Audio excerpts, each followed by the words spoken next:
नाही, पण राऊतसाहेब यात एक प्रश्न असा आहे की अजून गट स्थापन झाला आहे वेगळा, हे कुठे अधिकृत घोषणा नाही, फोटो नाही. त्याआधीच या सगळ्या खासदारांवर आरोप सुरू झाले आहेत. या खासदारांना गद्दार तुमच्या पक्षाकडून म्हटलं जात आहे. या खासदारांच्या विरोधात आंदोलनं, जोडे मारा, पुतळे जाळा ही आंदोलनं झालेली आहेत. वर्धापन दिनाच्या कार्यक्रमात ज्या काही आहेत टीका टिप्पणी आरोप प्रत्यारोप झालेले आहेत. या खासदारांपैकी अनेकांचं म्हणणं आहे की आमच्या विरोधात शिवराळ भाषा वापरली गेलेली आहे.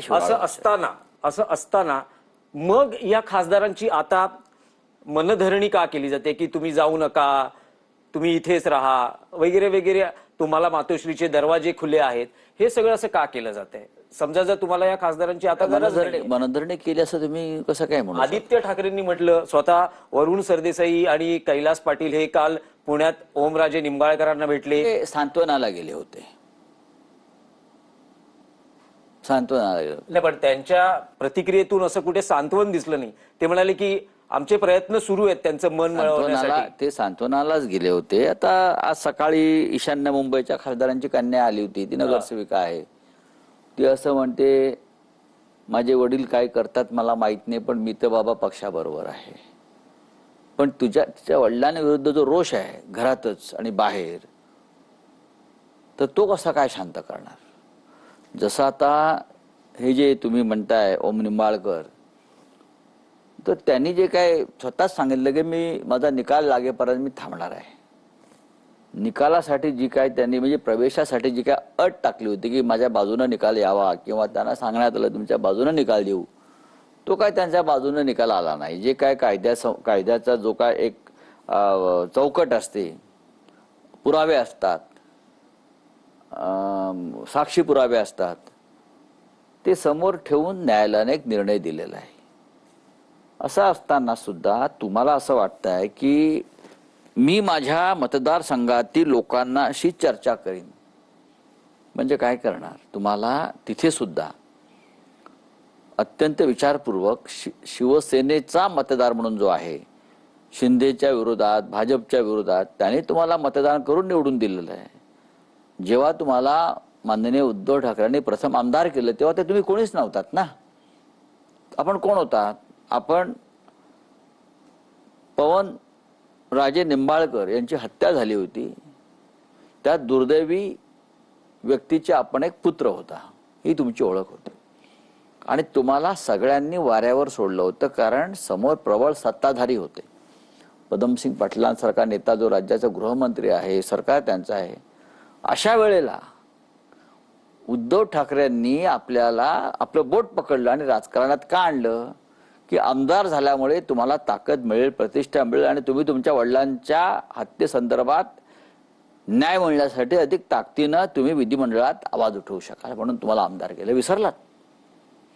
आता असे अनेक लोक आहेत की ज्यांना समाजामध्ये तसं काही स्थान नसताना सुद्धा मशाल चिन्हावरती आम्ही निवडून आणलं.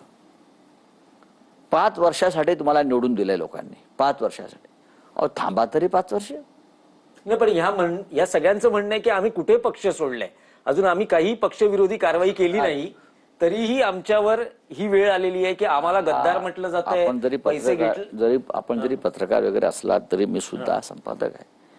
तेव्हा या संदर्भातले नियम, कायदा, कानून मला तरी कोणी शिकवणे, राजकीय नियम. तुमच्या काय कारवाया चालल्या ते का दिसत नाही का? बरोबर. आम्ही हे केले नाही, आम्ही अहो नागडे फिरताय पैशाच्या बॅगा घेऊन तुम्ही.